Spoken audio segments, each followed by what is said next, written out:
ইতিমধ্যেই লোকসভা ভোট ঘোষণা হয়ে গেছে। লোকসভা ভোট ঘোষণা হয়ে যেতেই কিন্তু অ্যাকশন শুরু করে দিয়েছে জাতীয় নির্বাচন কমিশন। বাংলায় ইতিমধ্যেই আয়কর দপ্তর এবং ইডি আধিকারিকদের কাজে লাগানো হয়েছে কালো টাকা উদ্ধার করতে। কারণ বাংলায় কালো টাকার খনি, বাংলায় কালো টাকা ব্যবহার করে ভোটের কাজে ব্যবহার করা হয়, এমনই কিন্তু বিস্ফোরক অভিযোগ বরাবরই ছিল। আর এবার কিন্তু নির্বাচন কমিশন ভোটের আগে আটঘাট বেঁধে নেমেছে।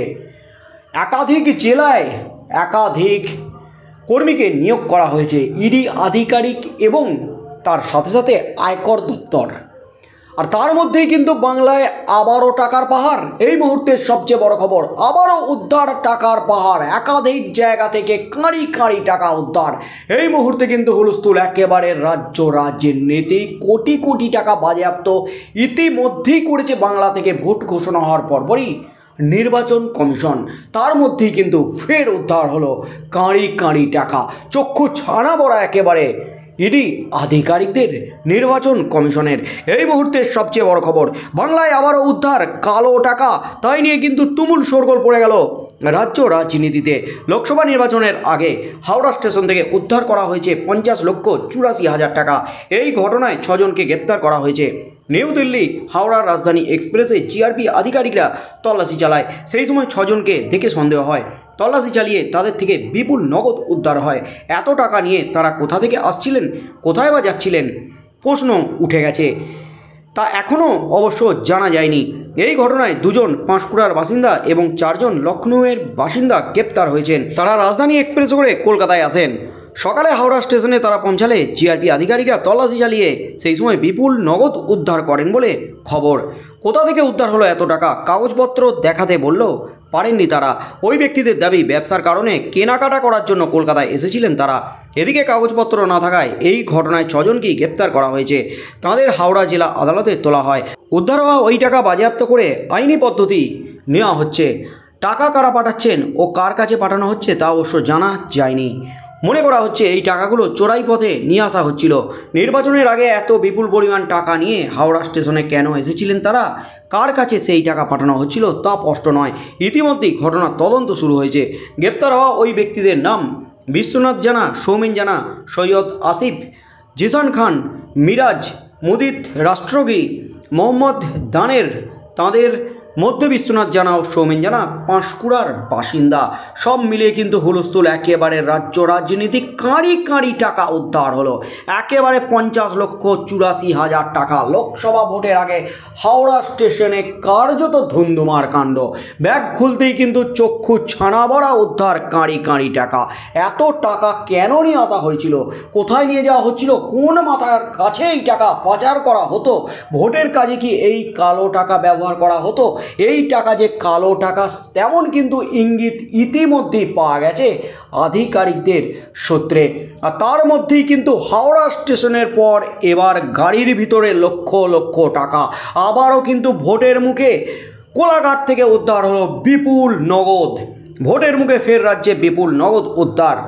কোলাঘাট এলাকায় নাকা চেকিং চলাকালীন একটি গাড়ি থেকে প্রায় 6.5 লক্ষ টাকা উদ্ধার করলো পুলিশের টহলদারি টিম।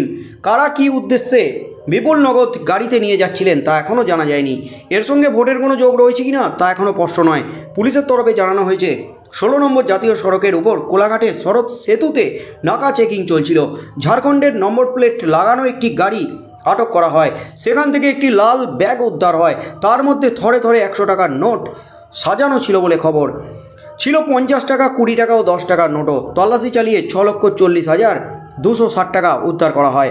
গাড়ির আরোহীদের আটক করে জিজ্ঞাসাবাদও করে পুলিশ। তবে তাদের নাম পরিচয় এখনও পুলিশের তরফে জানানো হয়নি। লোকসভা নির্বাচনের আগে রাজ্যের বিভিন্ন প্রান্ত থেকে মোটা নগদ উদ্ধারের ঘটনায় ইতিমধ্যেই চাঞ্চল্য ছড়িয়েছে। প্রসঙ্গত, নির্বাচনী আচরণবিধি চালু হতেই 48 জায়গায় ফ্লাইং স্কোয়াড টিম নামিয়ে জোরদার তল্লাশি অভিযান শুরু করেছে পূর্ব মেদিনীপুর জেলা প্রশাসন। ইতিমধ্যেই নির্দিষ্ট ওই টিম জেলার সীমান্তবর্তী এলাকাসহ বিভিন্ন রাজ্য সড়ক এবং জাতীয় সড়কে যাতায়াত করা গাড়ি থামিয়ে চেকিং শুরু করে দিয়েছে।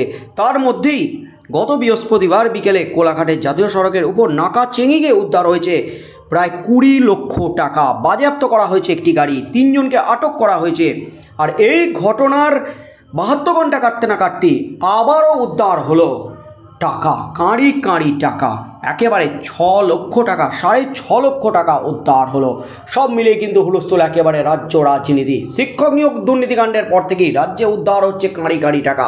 শিক্ষক নিয়োগ দুর্নীতিকাণ্ডে প্রাক্তন শিক্ষামন্ত্রী পার্থ চ্যাটার্জির বান্ধবীর ফ্ল্যাট থেকে উদ্ধার হয়েছে 50 কোটি টাকা। তারপর থেকে বিভিন্ন জায়গায় তল্লাশি চালিয়ে নগদ থরে থরে টাকা উদ্ধার হয়েছে, কাঁড়ি কাঁড়ি টাকা উদ্ধার হয়েছে, চকের ধন উদ্ধার হয়েছে। আর তার মধ্যেই ভোট ঘোষণা হয়ে গেছে ইতিমধ্যেই। আর লোকসভা ভোটে কালো টাকা উদ্ধার করতে ইডি এবং আয়কর দপ্তরকে কাজে লাগিয়েছে নির্বাচন কমিশন। একেবারে নজিরবিহীন পদক্ষেপ নির্বাচন কমিশনের। তার মধ্যেই কিন্তু ফের উদ্ধার হলো কাঁড়ি কাঁড়ি টাকা। আগামী দিনে কি হতে চলেছে রাজ্য রাজনীতিতে লোকসভা ভোটের আগে, সেদিকেই চোখ থাকবে গোটা রাজ্যের। আর এই টাকা কোথায় নিয়ে যাওয়া হচ্ছিল, ধৃত অভিযুক্তদের জেরা করে কী কী তথ্য উঠে আসে, বড় মাথার নাম সামনে আসে কিনা, কোন বড় মাথাকে ভোটের কাজে সাহায্য করতে টাকা পাঠানো হয়েছিল, কালো টাকা পাঠানো হয়েছিল, সেই মাথাদের নাম সামনে আসে কিনা, সেদিকেই চোখ থাকবে গোটা রাজ্যের।